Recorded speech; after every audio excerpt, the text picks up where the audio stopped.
Hi there, and welcome to Reflections with Rhonda Jones. And my co-host is Monica Livingston. And we have our two regulars, Kimberly Johnson and Ruthie Wyburn. They are joining us. Hey, ladies. Hi. We have a different setup, and it feels like you're far away, but it's all in the name of production. And so crew members are doing this to us, and they're working hard, and we appreciate them. We really do. We make fun of our staff and our crew members, and we joke, but they are just absolutely indispensable. So we thank y'all so much. Today we have many topics, so we're going to just, get right down to it. If you have any comments concerning anything that we're talking about, please respond by emailing at info@newcovenantgroup.com, or also on Facebook at Kainadiatheke. You can leave messages or the Ustream chat, or also you can come straight to this phone right here, my handy dandy trusty, probably 10th generation droid, at 850-572-7442. And we will certainly put your comments on the air. Now if you use a curse word or something, I'll probably let people know that this is you. I won't say your curse word, but I'll let them know. Just make up your own. Yeah, I'll make some things up. But we're actually going to put the comments on. So right out of the chute, ladies, we're going to talk about a subject that is very, very controversial. And I'm not sure how many of you read the article or maybe saw it on TV, on the news, but Belgium,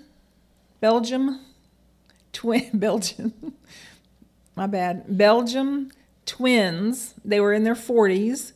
They chose to be euthanized for different reasons.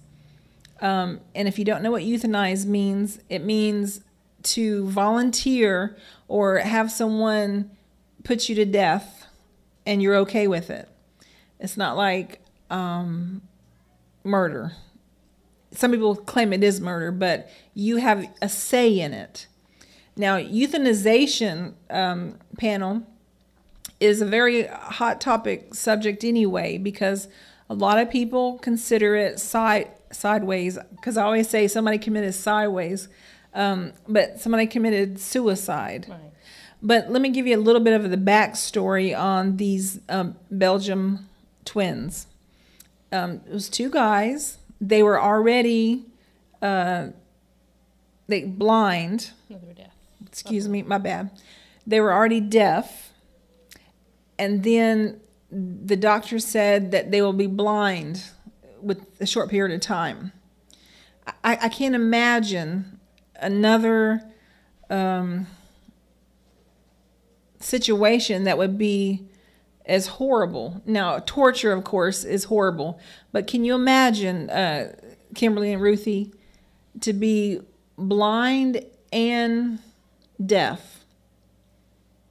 I mean, basically, you would sit in a chair or lay in a bed, and you couldn't react to anything. Now, I'm just giving you the backstory. So what happened, they decided together, the doctor said, okay. And most of the time, this happens when someone has a terminal illness, cancer, whatnot. They had a cup of coffee with their, I think it was a sibling or two, brothers, their parents. They got up from that, walked down the hallway with the wave of the hand, and on to the death chamber, as I call it. I believe what I read was lethal injection. That is what they actually, the method they went through. Well, I mean, you wouldn't think they would shoot him or anything, would you? No. Okay. I didn't know any other way. A lot of times when you read about these assisted suicides with people that are terminally ill and stuff, it's, it is something that's injected into like their already set up IV, or they set up an IV for the purpose of it. So I was just, stating it. Yeah. Yeah, I didn't think they took them out to a gun range and pop hung them or something. But now I'm going to go straight to Ruthie Wyburn. Ruthie. I knew a gentleman that was deaf, and he knew he was going blind, and it was something that was passed down in the family to all males. And of course, he learned sign language at an early age. And then when he started going deaf, they signed into it. I mean, blind, they signed into his hands. He was like 35. He was looking forward to his life. Although he couldn't see or hear, he could help. He could learn to get around without his sight, and he could learn to get around without his hearing. And he had no problem with it. I don't think that's a reason to take your own life, because that's what you're doing. If you're being euthanized, you're letting someone else take your life away from you, and it's worth living anyway. So that's my opinion. Okay, interesting opinion. Kimberly. I'd have to agree that that's not a decision that I would make. I mean, Helen Keller was born blind and deaf, or became blind and deaf at a very young age, and lived a wonderful life by her own words. So I can't imagine wanting to take my own life because I lost 2 of my senses. But at the same time, this is their decision. And I don't think that, even though it's not a decision I would make, I don't think that they should be denied the right to end their life. Okay, so you're basically, no, I won't put words in your mouth. For instance, if they had terminal cancer, suffering, is that a reason to end your life? Do you Is that think, a reason why I would end my life? or anyone, just John Doe? I'm not John Doe, so I can't speak for John Doe. I can't imagine any circumstances in which I would choose to end my life or to give up.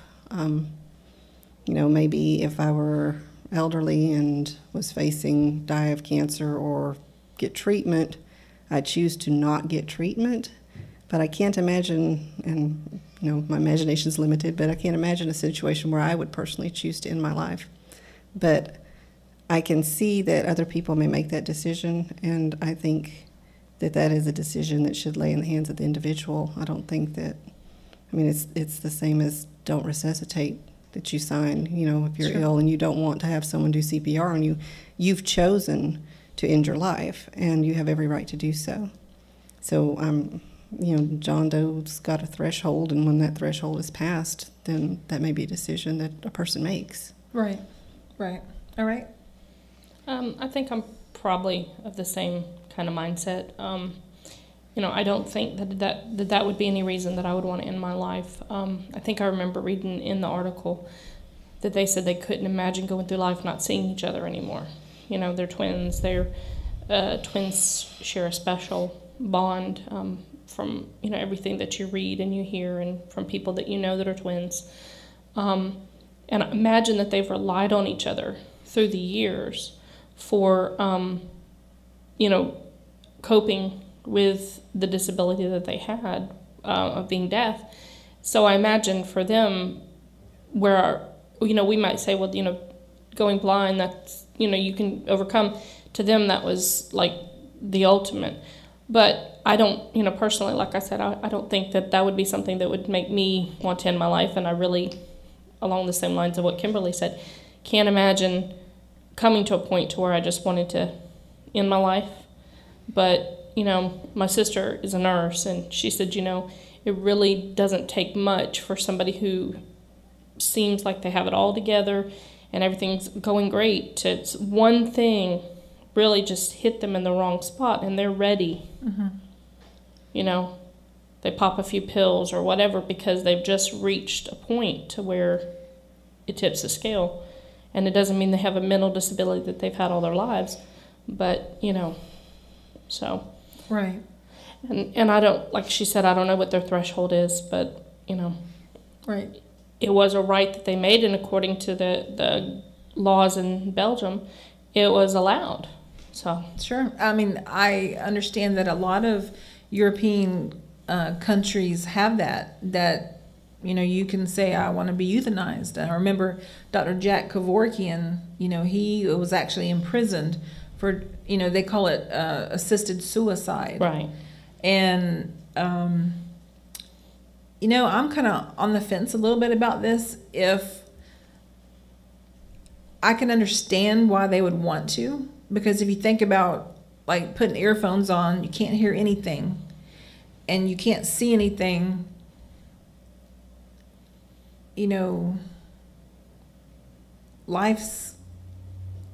to some people, life's about the experience. It's the hearing of your mate's voice and the seeing of this and that. And so there's no way I could ever say I wouldn't do that. I'm kind of like, you know, over here, I don't really know, but I can certainly, I'm more leaning toward I would do that than I wouldn't do that. Now, some people say, well, that's suicide and you go to hell. And as the New Covenant group, we know that, you know, there is no hell. Right. But, you know, just because there is no hell doesn't mean we need to act any which way we want to. But, you know, that is a very, very personal decision. Mm-hmm. And for me personally, I just can't imagine being such a burden on anyone. And the twin component of that, to me, is maybe the key. Yeah. You know, they didn't sound like they were married or anything. They just had each other for 43 years, and all of a sudden that's going to be gone. And I guess they could hold hands, but, you know, and touch is very important. But to be in this black hole vacuum, right. I can't even imagine. Right. I cannot. It was kind of interesting that this topic is one that we talked about on the show today, because with the kids in our Kids Place program, we talked to them today about perseverance. And one of the shows we did show them was about Helen Keller and how at the very young age that she was blind and deaf. And, you know, her parents, you know, I can imagine the desperation her parents felt at wanting to reach this child and help this child who they go to feed it and it attacks them, you know. Sure. Because it can't, you know, assimilate anything. Yeah. It doesn't know what's going on. Yeah. And this is their child, you know, that they love, that they, you know, gave life to.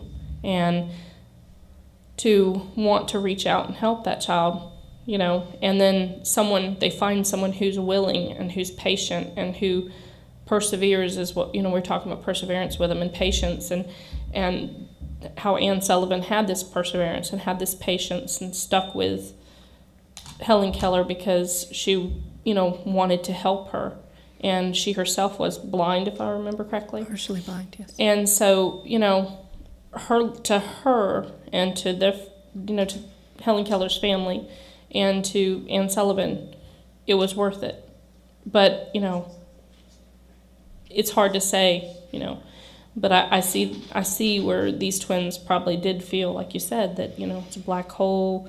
You know, they can't interact with that loved one in the same way. And, you know, they couldn't hear their voice, but they could see them, and to have that gone. And yeah, very sad. As a parent, you know, obviously you'd want to keep your child around, but then we get into this, we're so selfish, you know. I'd rather you be, you know, a person sitting in a wheelchair or on the couch and let me see you every day, and you don't have to see me, but as long as I see you, I can see us being that selfish, and that's who I am.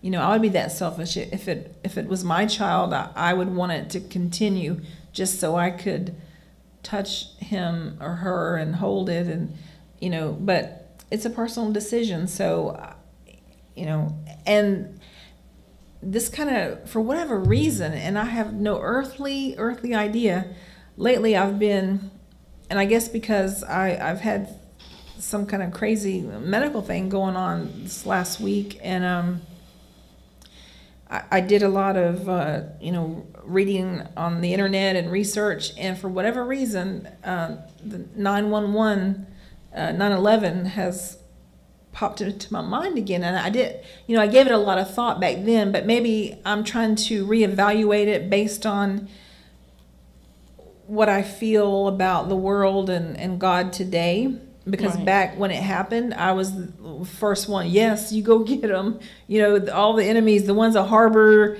the terrorists, the terrorist-sponsored states, you know, they did this to us. I think I'm reliving that and going back to it to see with new eyes. Right, with new eyes. So I've been doing a lot of reading about it.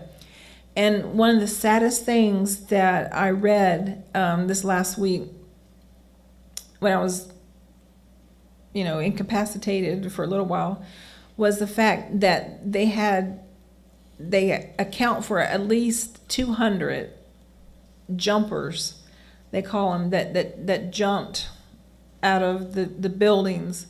And a family, and I won't call the name of the family, but it's everybody knows the name if you're familiar with some of the 911 stories. They were almost embarrassed that one of these is called the falling man. It showed a man falling very close up of this guy, and somebody attributed it to their loved one, and they were embarrassed, or like, no way, because I know if he committed suicide, he would go to hell. So nobody wanted to lay claim to this poor person that was so desperate. God knows what was up there. We don't really. But they felt so desperate that they leaped, or they fell, or pushed, or whatever. Right. And they didn't want to say he committed suicide because of the hell issue. Because if you commit suicide, you go to hell. We've all heard that. Ruthie, you've heard that. Yes. And I think if I was in a burning building, I would rather jump, even if I knew I'd die, rather than burn to death. Now, that's my opinion. Everybody has their own way of thinking, but I think I would jump rather than stand there knowing I was going to be burned to death. So. Right. I'm with you on that one. What about you, Kimberly? Yeah, I'm going to have to say so. That's just horrifying.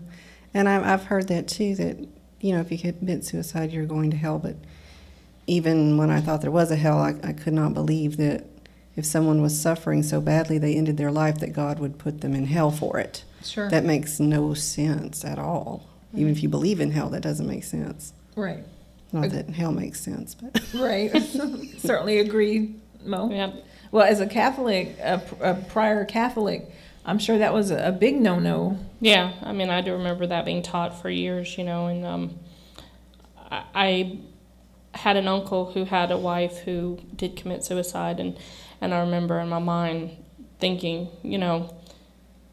I know everybody believes that she's going to hell, and I was taught that, so I guess a part of me possibly believed that at that time, because based on what I was taught.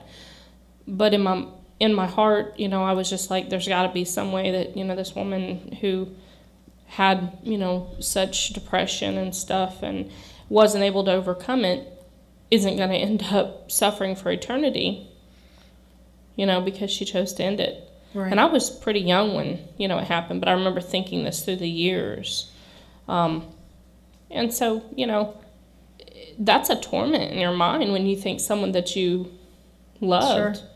Mm-hmm. is going to burn forever because they suffered here on earth to the point that they wanted to end their suffering. So right, and this is just a kind of a naive way of looking at it, but we didn't ask to be born here, so if we choose to twist off, I mean, who could honestly, we're sort of caught in between a rock and a hard place sometimes in life. And but I just thought it was very sad that people that chose to jump, even though I don't know if I might have just tried to be burned to death because I'm so afraid of heights and falling, and so I don't know, that would have been a hard decision. And some people would call them cowards, but honestly, I would think that's very, very brave to jump from like the 102nd floor of one of the World Trade Centers to jump and do the swan dive out there. I mean, that's, to me, right. Very and like brave. You said, we don't know what was going on up there. I mean, somebody could have panicked and pushed the person out the window, in the chaos that was going on because, there was a very chaotic situation. Nobody knew. I mean, suddenly the building's collapsing and things were on fire. And, the people watching it in the United States, I remember being at work. I was at the bank and somebody came in and said, y'all got to turn on the TV quick. That one of the Twin Towers has been hit by a plane or something. And we were like, what? And so we all scrambled around and got a TV set up. And as we realized what was going on, it was just the whole day just changed for you, and you just, just like when this recent shooting was going on, the chaos that must have been going on at that time at that school and with those parents. And it's hard to put yourself in that situation and know what you would do, know how you would react. Right. So. It is, and when I ask us these questions, I'm really just trying to generate, conversation for everybody else that may say, you know what, this is what I would do. It just gets you to thinking. And really, to me, there's no right or wrong answer here. Sure. And like Ruthie said, this is my opinion. This is my set of values or beliefs or, fears. What? Fears. Exactly. Mm-hmm. And so there is no right or wrong, I don't believe here. But anyway, on December 14th, the twins were euthanized. And, it made my heart sad that was their only option, because life is awesome and it's marvelous. And we do go through hard times. And, it broke my heart for the survivors, the ones that were left behind from the two twins. But they did it on their own terms. They went together, and but I can't imagine being in this black hole and not being able to relate to anybody or anything, because that's what life is. I mean, it's interaction, and it's the give and the take, and okay, enough of that sadness. Let's talk about something sort of crazy. How many of you go to Subway?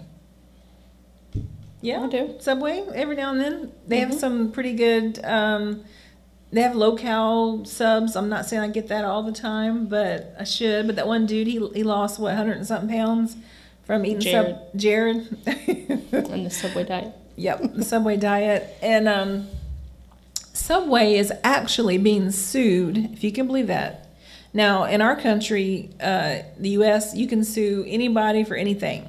Doesn't mean you're going to win, but you can bring a lawsuit against just about anybody. Yeah, look at McDonald's hot coffee. Hot coffee.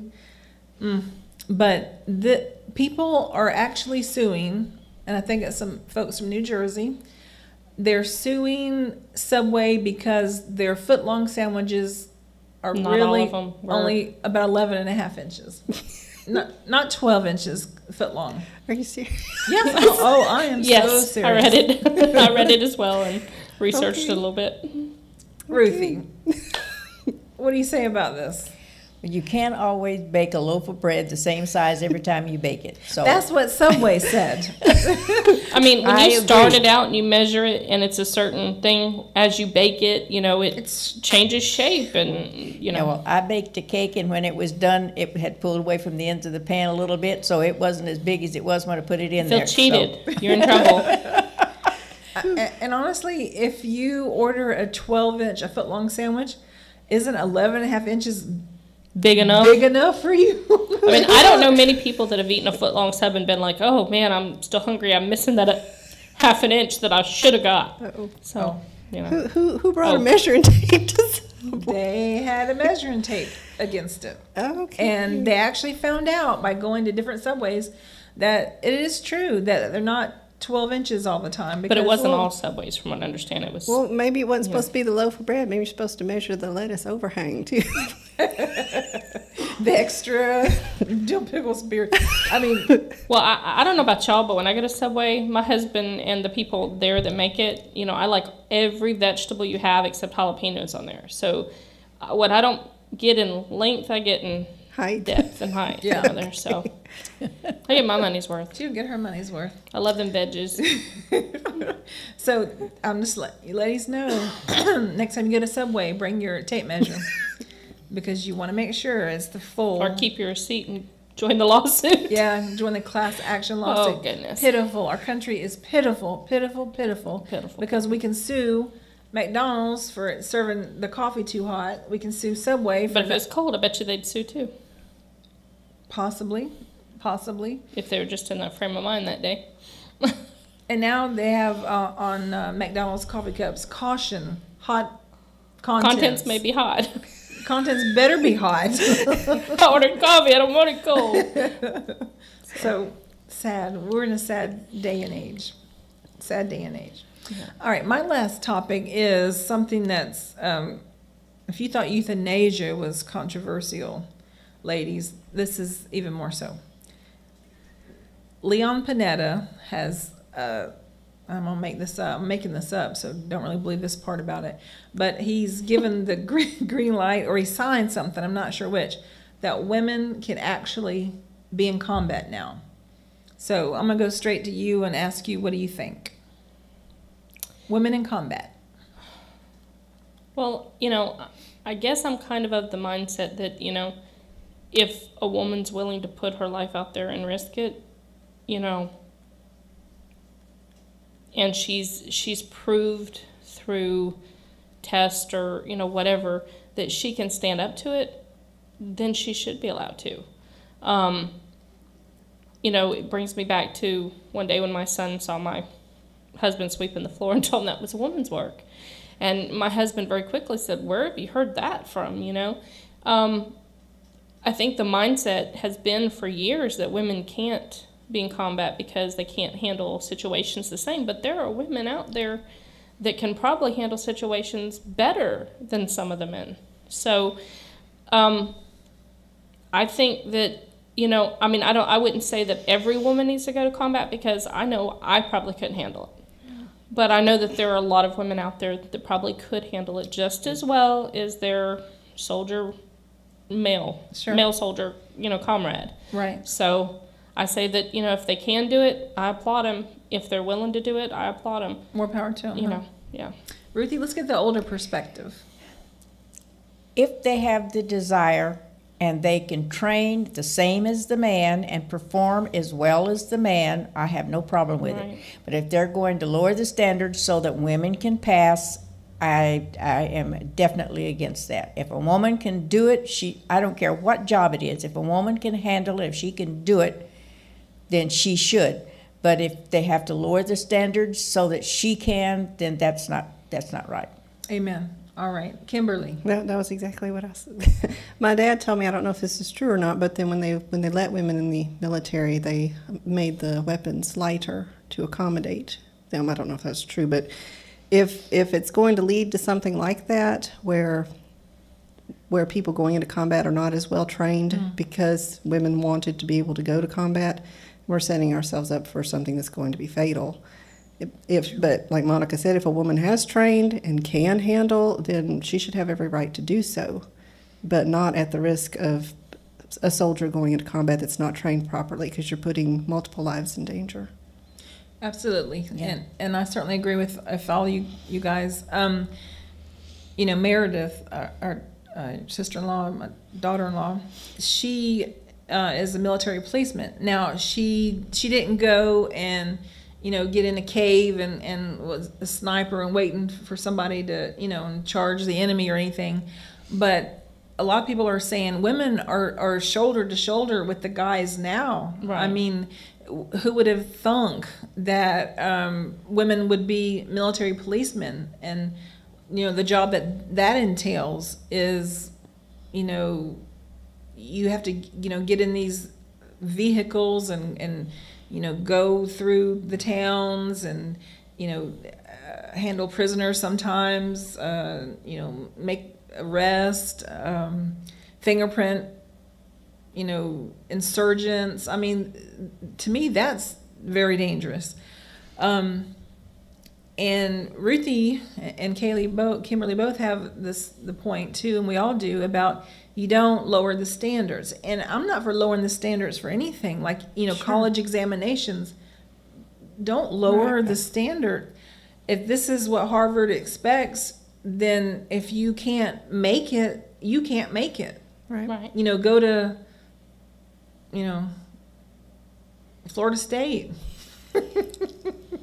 Sorry about that. Or Alabama. Auburn. You know, Auburn. dummy yourself down and go to Alabama. Alabama if you can't make it into a good school. Y'all have to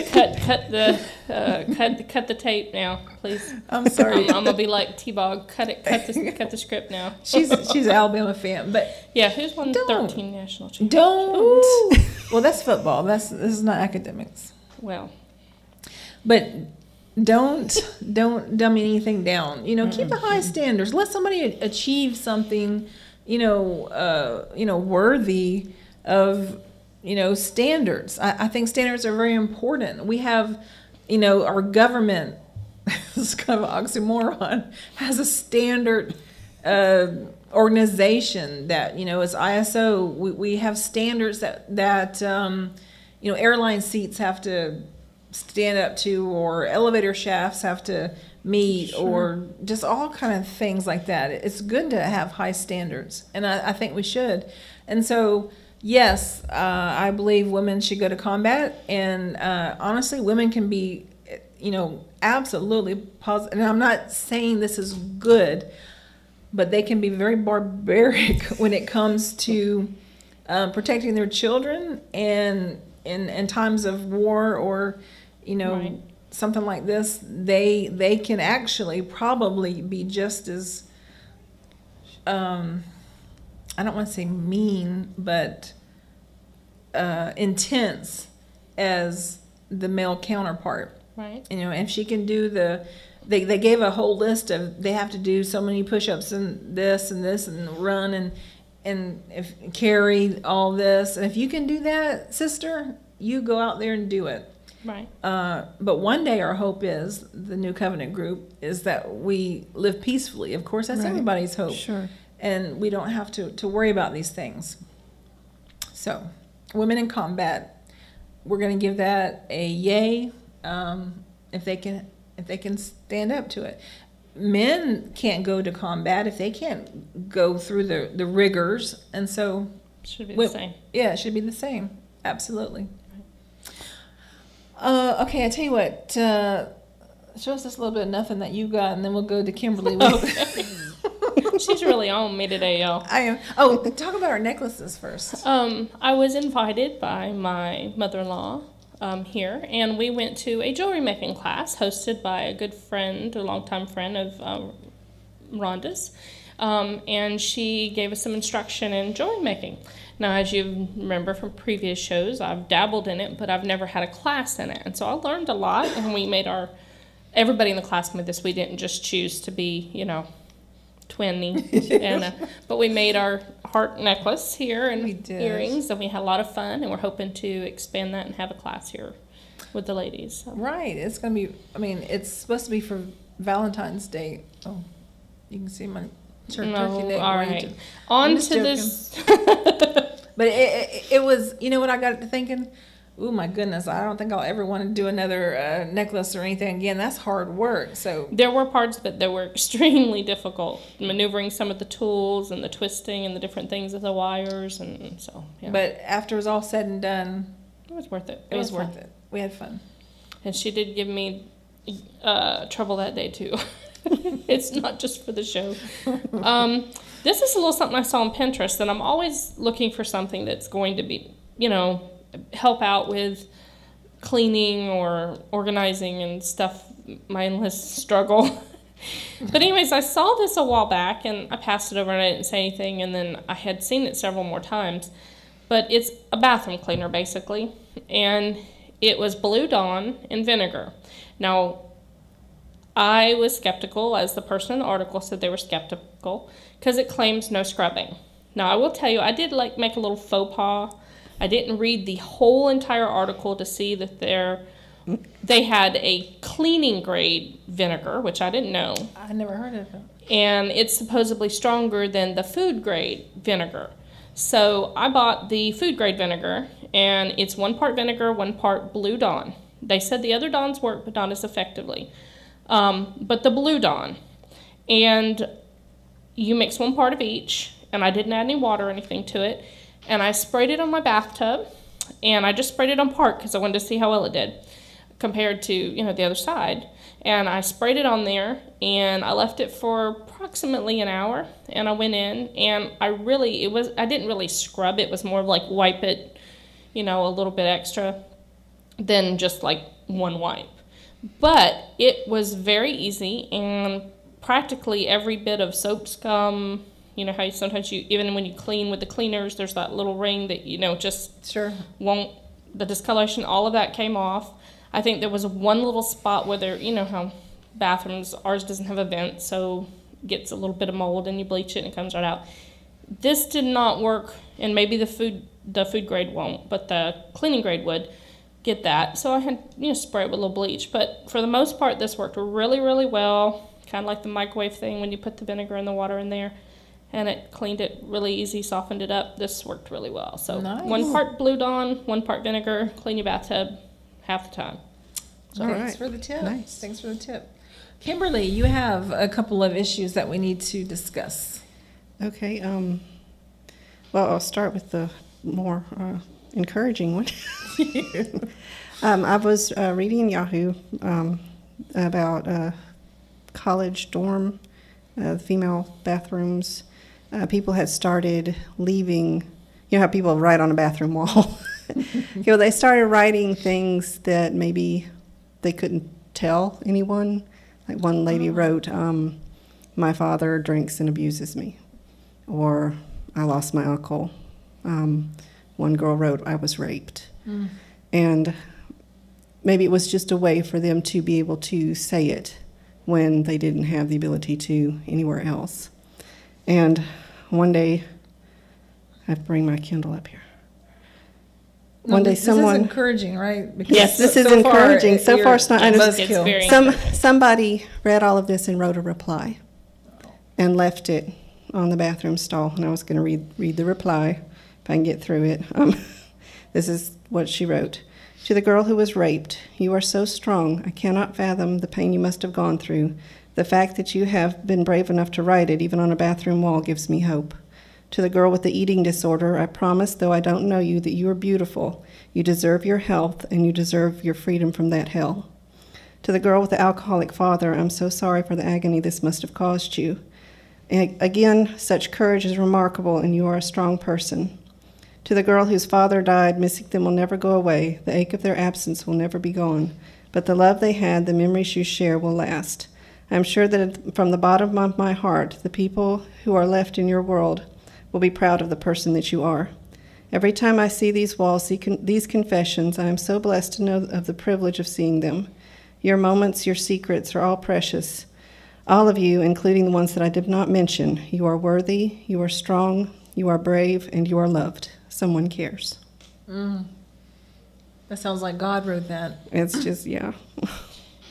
So Well. just to say, no matter where you are, no matter who you think you may not be able to help, there's somewhere where you can touch someone's life, even if it's just write a message on a bathroom. Exactly. And even anonymously. Yes. That is beautiful. Yeah, And, that and, was- and that is exactly the way God feels about us. I mean, it doesn't matter what we've gone through. Maybe we've done things to bring about things in our life. None of Right. those people Right. did. But sometimes we do. And most of the time we don't. But God still feels the same about us. You know, Right. we are worthy, and we're worthy to be loved. And so I think that's beautiful. Right. It really is. A quote I came across this week, and I want to share it. I think it kind of goes along with that, because this person transcended so many things when they wrote something like this and took the time to compose something to try and lift somebody else up. And it says, "Kindness is the language which the deaf can hear and the blind can see." And that's a quote from Mark Twain. And I just thought that was, very, inspirational thing that this person did. They took the time to just address something. We see a lot of stuff on bathroom walls that's vulgar and everything else. But like you said, somebody just probably wrote these things just to have a way of just getting it out and to take the time to pin something down, to tell somebody else that you're loved and you're thought of and that somebody cares about you, even though you may never know them or meet them. Right. It's amazing. We need more people in the world like that. Yes, That is true. absolutely. I think there's always at least one person that thinks very highly of you, and you know, if you don't see it in your life, go find it. I mean, because they're out there. We always say sometimes, nobody loves me, nobody thinks I'm worth anything. Well, you haven't met everybody. Get out there, and someone will certainly think you're worthy, because we all are. And since we all are, people will realize that in us. And some people, let's face it, are, a little harder to reach or to find lovely sometimes, but there's always something in each person that is very lovely. And so I think that's a good thing. Do you have something else? You never know when you tell someone you look good today, or how are you feeling today. You never know how much that's going to impact them. It may not impact some people, but you never know when you're going to reach that one person that's way down, and just by making that statement, you brighten their day. Yes. And you never know when that's going to happen, so always be prepared. That's right. That is exactly right. And even a smile or hello sometimes Right. could tip the scale for somebody in a positive direction versus, That's true. the rest of their day just being crap or. That's right. When you go to Walmart and the checker is, gruff sometimes we might have a tendency, oh, you're gonna be that way, I'll give it right back to you. That is wrong. Right. And that's absolutely true. That's wrong to do. And so, smile and say, you must really work hard here. And it just turns, Ruthie's so right, it turns the tide for people. Right. And sometimes it could possibly go as far as to prevent them from doing something harmful to themselves. Right. Speaking of that, do you have something about teenage suicide? No. You don't? Okay. Maybe want to knock them in the head, but no. No, I had a big shocker, and I did get my son's permission to discuss this. Yes. Was going to be vague and use general terms, but he did tell me I could discuss this. No, my oldest, my 19-year-old, was chatting with my 9-year-old and told him that he didn't believe in God, which I had a couple of problems with, but not the problems I would have had 4 or 5 years ago. What I did not have a problem with was I don't have a problem with him not believing in God. I'm not worried about his immortal soul or whether God's going to be mad at him now. But what I was concerned about was that he was talking to his 9-year-old brother about it. Because the 9-year-old's not able to handle it. Right. I've said before, I'm a big believer in only answering the questions that the kids ask me, because usually if they ask, they're ready to hear the answer. And Sure. At some point I expect my kids to ask me, why do you believe in God? But my 9-year-old wasn't ready to ask that question. And so I was a little aggravated. And the other thing I was concerned about was I don't know why he arrived at this decision. If he's been watching Inspiring Honesty and Greg Bray's convinced him of something and he's thought it through and this is the direction he's going in, I don't have a problem with that. I'm not worried, that God can't convince him of something different later.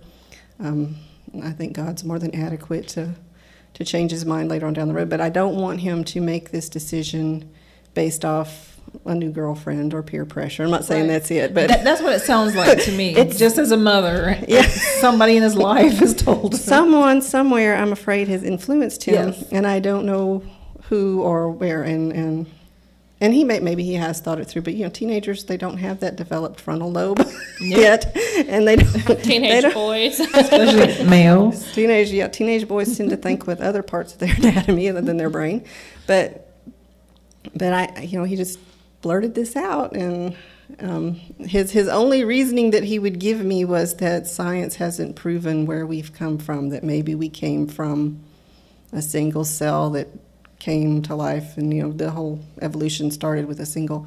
And I told my 9-year-old, I don't really care whether it happened that way or not. Not that I don't care about science, but it doesn't really change how I feel. Right. However the world came into be, whether we and chimpanzees have a common ancestor that I don't care. It doesn't change God. It doesn't change why, we're here now, or that God loves us. And so that wasn't an issue at all for me. And I don't really know why it's an issue for my teenager or where it came from. So anyway, just throwing out, how would you handle a teenager who suddenly decided, hey, I don't believe in God anymore? Or he did rephrase it saying, I don't believe the same way you believe about God anymore. But then he wouldn't elaborate. So yeah, well, I mean, I think that's very, very common. I think sometimes teenagers tell us things to do a little shock value on us, or to rebel against, how they know what we believe. More than likely, it's a new girlfriend, or I don't blame the poor girlfriend. It may not be her. More than likely, it's someone very close to them. So, honestly, I wouldn't, like you said, you're not concerned about him, because I think, in my opinion, it's a phase. But when you tell your 9-year-old sibling, and maybe he thought he was doing a good job trying to help the 9-year-old out, but I would be taken aback, I would think, but I would just have to say, you know what, you're going to figure it out, because obviously there is one, but I'm going to let you discover, because that's what being 18 is all about, and 19, discovering things and changing and thinking outside the box, and that's definitely outside of y'all's box, and so that's very, very normal. Ruthie, what would you do? I think part of it is he's seen the godlike life that his mother and dad has had all of his life, and this is his way of testing to see if they are still going to be godlike, and it sounds like Kimberly showed him she was. Right. So you passed the test. All right. Right? I could be wrong, because he's at the age where he's seeing all of this different stuff, and he's learning different ideas, and he has to go through all of those and then pick out who he wants to be, because we all do that. Sure. We choose who we want to be. And 10 years ago, I was a person I chose to be. Now I'm different, but it's because I chose to be this way. And we're all the same way. We all choose who we want to be. Right. Yeah. I can say that, like, 5 years ago, we would have probably all fired up the prayer chain and sat him down for an intervention and prayed until something happened. Called Rick in tears. And like, so it's nice that we can now just say, probably a phase, he's going through, and we know some things about God today that we at one time just were so caught up in religion that we couldn't see the forest for the trees, and we couldn't see who God truly was because of how much we held up this book that was right. How Stephanie Bucher on Facebook putting a deity between two pieces of leather or something like that. I thought that was very well worded. I can't quote her exactly. I wish I had it pulled up. But, we have been able to look at God for who he truly is and let go of some of the nonsense that we held on to for so long. And so when people make these statements and stuff, we don't go, and freak out. We can take a breath. We can, and like you said, you wanted to know where his logic came from. Right, and God's that way too. He hears so many crazy ideas that we come up with, and he's so long-suffering and giving, and he lets us, get out there and get in some waters that are really crazy, but he still has us, and I believe, in the palm of his hand. And, to me, it's a phase, and so I don't think I'd give it a second thought. Just next month, we'll have to ask him again and see. Yeah, it'll be so. I'll give you all an update. Tell him the prayer chain's been activated. We know where he stands now. We need an update. Well, really enjoyed the show, ladies, and thank you for your honest opinions and your honest interjections. And I just want to thank all of you for tuning in. And we will see you next week on Reflections. Thanks.